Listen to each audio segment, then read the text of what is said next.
Hey everyone, and welcome back to Deep Dive Podcast. We're going to be doing a deep dive into the career of Sam Altman. Yeah. Really trying to unpack how he went from being just, kind of a coding whiz kid to the CEO of OpenAI. Yeah. And what we can all learn from that. Absolutely. Especially all of you entrepreneurs out there. Yeah, all these aspiring entrepreneurs. So what's really interesting about Altman is that, unlike a lot of these other people we cover, he's not just a one-hit wonder. Exactly. He's had successes. He's had failures. He's even had, a dramatic firing and reinstatement. Oh, yeah, that was big news. But let's start with his early days. Okay, so right away, you see this drive with Altman. I mean, he gets his first computer at 8 years old. Wow. And he's just coding right away, tinkering. Yeah. And then he goes to Stanford. But even that's not fast enough for him. Right. Drops out after 2 years. Yeah. To co-found this company called Loopt. Yeah. Which is a location-based social networking app. Yeah. And this is where it gets really interesting. Oh, yeah. Tell me more. Because he manages to raise over $30 million in venture capital. Oh, wow. For Loopt when he was just 19 years old. 19. I mean, come on. That's incredible. Most 19-year-olds are worried about passing their driving test. Right, Not like securing millions in funding. Exactly. Like, how did he pull that off? It really just shows his ability to articulate his vision and inspire confidence. Because securing funding isn't just about having a good idea. Right. It's convincing investors that you can execute. That you can actually do it. You can do it, exactly. And clearly he had that knack from the start. Yeah. Loopt itself didn't achieve widespread success. Right. But it was acquired, though. It was acquired for a pretty nice chunk of change. Yeah, $43.4 million. There you go. It's not bad. Not at all. So, I mean, that's a pretty sweet exit. Definitely. Even if it wasn't, the next Facebook or whatever. Yeah. Is there a lesson there, though, for entrepreneurs? Oh, absolutely. Even in something that, some people would consider a failure? Yes. Because it wasn't, a billion-dollar company or something? But not every venture is going to be a home run. Right. What matters is, are you extracting the lessons from those experiences? Okay. So with Loopt, maybe the technology was valuable, or maybe it was just the team's talent. Right. But either way, Altman's experience with Loopt undoubtedly shaped how he approached things going forward. So his future endeavors. Exactly. Speaking of shaping the future. Yes. We have to talk about his time at Y Combinator. Of course, the legendary startup accelerator helped launch companies like Airbnb. Right. Dropbox, Stripe. All the big names. Yeah, it's like winning the lottery. Oh, for sure. For an entrepreneur. Yeah. To get into YC. Exactly. But Altman didn't just ride that wave of success. He joined in 2011, became president in 2014. Okay. And he had big plans. He wanted to supercharge it, right, funding 1,000 companies a year. 1,000? 1,000. Wow. With a particular focus on what they called hard technology startups. Interesting. What is that? So these aren't your typical, app-based businesses. These are companies that are tackling complex, ambitious problems. So like what? Like nuclear fusion. Oh, okay. Stuff like that. So he was looking for the companies that were really pushing boundaries. Pushing the boundaries of what's possible. Exactly. Yeah. And the ones that could have a massive impact on the world. Yeah, that's pretty inspiring. For sure. And what's even more impressive is that he didn't just provide initial funding and send them on their way. Right. He took it a step further. Really? He launched something called YC Continuity, which was a $700 million fund to provide ongoing support to those maturing YC companies. Oh, so it's like long-term support. Exactly. That's pretty crucial. Yeah, he recognized that long-term support is vital for those startups to truly thrive. Yeah. He wasn't just interested in quick wins. He's trying to build a whole ecosystem. Exactly. Yeah. Foster that sustainable growth and innovation. Okay. And he also launched YC Research. What's that? Which is a nonprofit research lab that focuses on exploring cutting-edge technologies. So it's all about pushing the boundaries. Pushing those boundaries, exactly, of what's possible. So he was really thinking about, the big picture here. The big picture, Not just individual companies. And that leads us to probably what Altman is most known for. Yeah. OpenAI. OpenAI. This is a bold move. Bold move. So in 2015, alongside some big names like Elon Musk, of course, and Peter Thiel, Altman Altman co-founds OpenAI. Yeah. And their mission was to develop what they called friendly AI. Friendly AI. So essentially AI that benefits humanity. That's the goal. Right, and not potentially harms us. And they were serious about it. Very serious. They put $1 billion. $1 billion. Right off the bat. It's a statement. That's a serious statement of intent. For sure. Then they go on to raise another $1 billion. Another $1 billion. From Microsoft. Wow. In 2019. Okay. And, we've all seen the results of this. We have. ChatGPT. That's right. Came seemingly out of nowhere. Yeah. And just took the world by storm. For sure. That's the power of OpenAI. Exact. It's really been a game changer. Yeah, it feels like every day. Yeah. There's a new article about how AI is going to revolutionize everything. Yeah, it's exciting, but it's also kind of daunting. I can see that. It's like... It's moving fast. Moving so fast. Yeah. How can entrepreneurs keep up? That's the question. With this rapid change. Yeah, we'll definitely delve deeper into that. Okay. As we continue exploring his journey. All right. Because his career really is a masterclass in adapting to change. Okay. And anticipating the future. So he's not just reacting, he's like shaping it. That's right. Before we move on, though, I got to ask about the elephant in the room. Oh, yeah? What happened in 2023 with OpenAI? 2023 was a wild ride. That he was fired. Yeah. By the board. Abruptly. And then reinstated. Yeah, like just as quickly. What was going on there? There's a lot of different perspectives on what actually went down. Okay. But what's clear is the board accused Altman of not being transparent enough in his communications. Right. So they decided to remove him. Okay. But then something really interesting happened. What? Hundreds of OpenAI employees threatened to leave. Really? And join Altman at Microsoft. What? If he wasn't brought back. Wow. Talk about a vote of confidence. This is like something out of a movie? It does, right? So what happened? Well, the board basically caved. Really? Faced with the potential loss of their entire workforce. Yeah. Within days, Altman was back as CEO. Wow. And most of the board members resigned. Yeah, it was a dramatic display of Altman's leadership. Yeah. And the trust that he had cultivated within the organization. Wow. So beyond the drama, what are the takeaways for entrepreneurs? Well, I think it highlights the importance of clear communication, transparency, and building a strong team that believes in your vision. Yeah. Because even when things go wrong, as they inevitably will. Especially in the startup world. Especially in the startup world. Having that loyal, dedicated team can make all the difference. Yeah. So let's shift gears. Okay. Talk about some of his other ventures. Okay, let's do it. Because this is a guy who does not just sit still. Oh, no, he does not.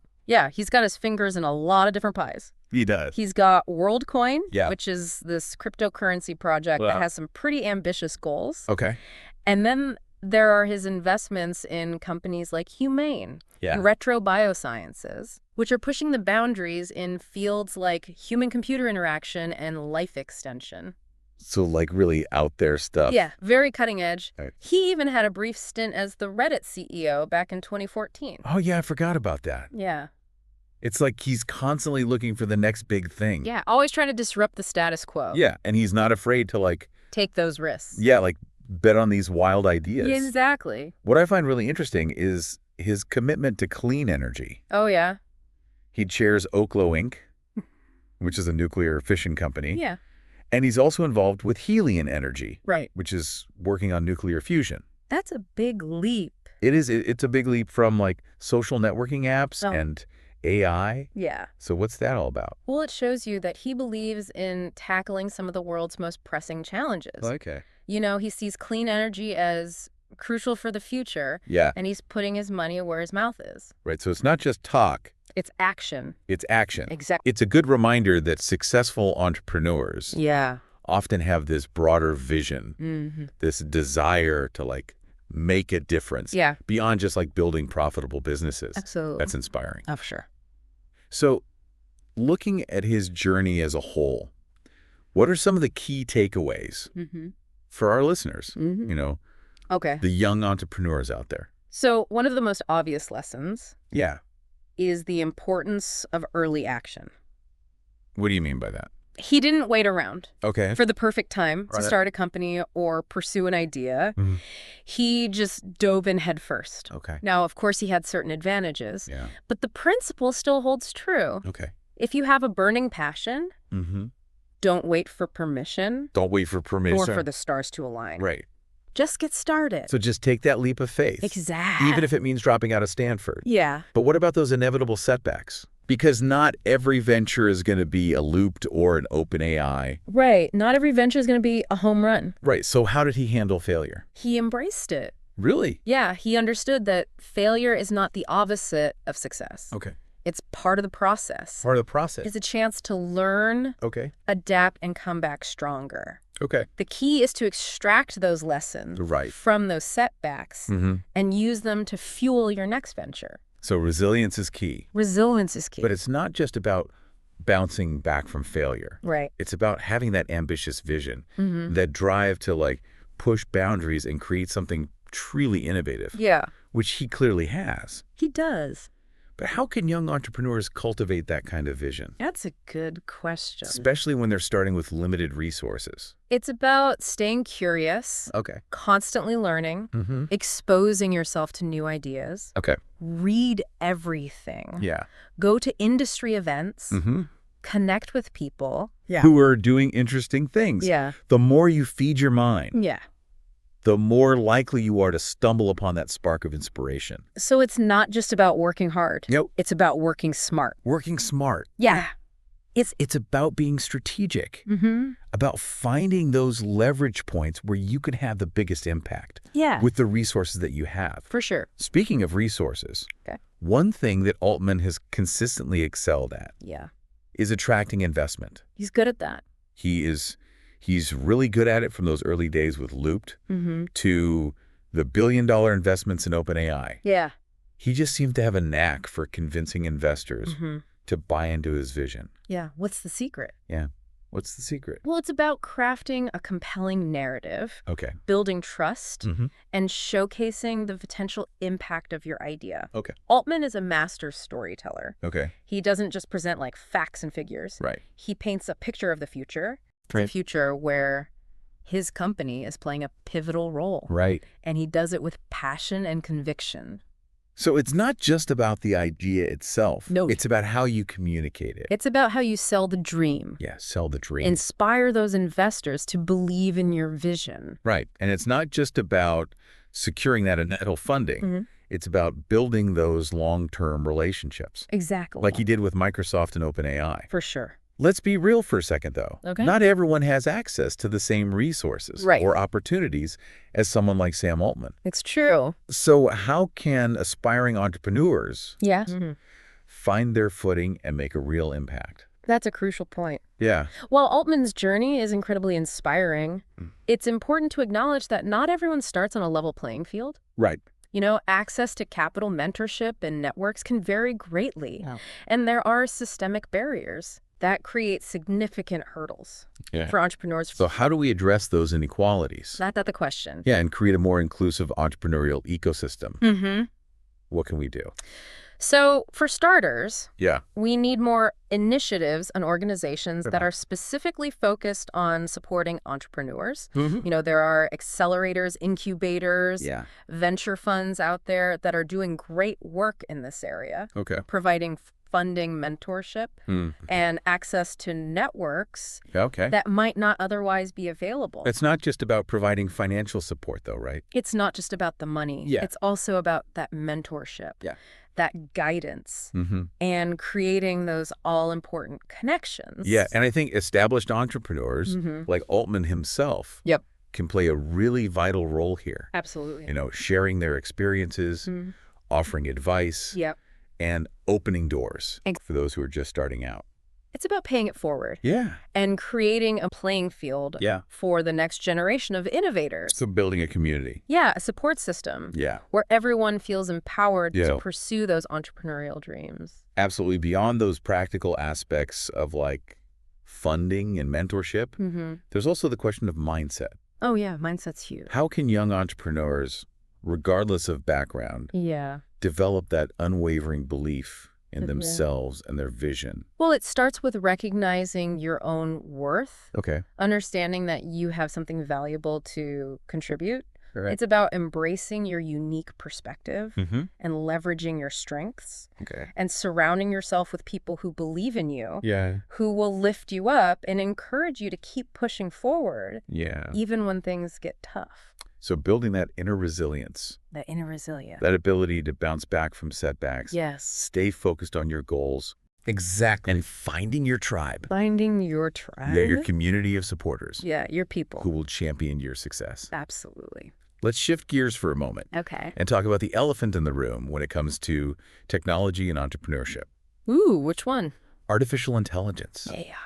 Yeah, it's a field that's rapidly evolving. It's moving so fast. So fast. Yeah. And it has the potential to revolutionize countless industries. Oh, for sure. But it also raises some serious ethical considerations. Ethical considerations are huge. Yeah. So how can entrepreneurs navigate this complex landscape and ensure that they're developing AI that benefits humanity and not harms it? That's the question. It's a crucial question, and one that Altman himself has been grappling with from the very beginning. Right. Remember, OpenAI's mission is to develop friendly AI. Yeah, AI that's aligned with human values and goals. Exactly. So that means considering the potential risks and unintended consequences of AI and working to mitigate those. Okay, so it's not just about building the coolest, most advanced AI possible. It's about more than that. Right. It's about building AI that's responsible, ethical, and ultimately beneficial to society. Yeah, but how do you even define friendly AI?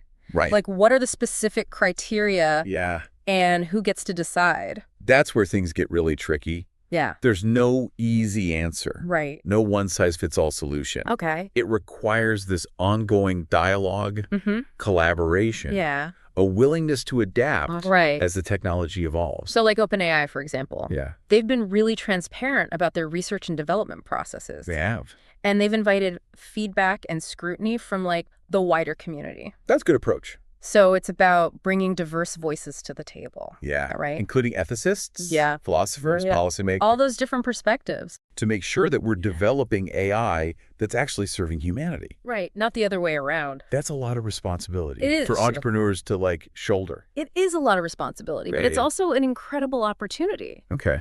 AI has the potential to solve some of the world's most pressing problems. Yeah. From climate change to disease. Wow. So entrepreneurs who are willing to embrace this challenge and who are committed to building that ethical and responsible AI, those are the ones who are going to shape the future. So it's not just about building successful businesses. It's bigger than that. Yeah. It's about using that technology to make a real positive impact on the world. And that brings us back to Sam Altman. Full circle. Yeah. Yeah. Throughout his career, he's consistently demonstrated this willingness to tackle these big, ambitious challenges, from location-based social networking to AI. Yep. To clean energy. It's like he's not afraid. No fear. To push the boundaries. Push those boundaries. Of what's possible. Exactly. What can young entrepreneurs learn from his approach? Well, I think the key takeaway is dream big. Dream big. Be bold in your vision. Okay. And don't be afraid to pursue ideas. Yeah. That might seem a little crazy at first. Right.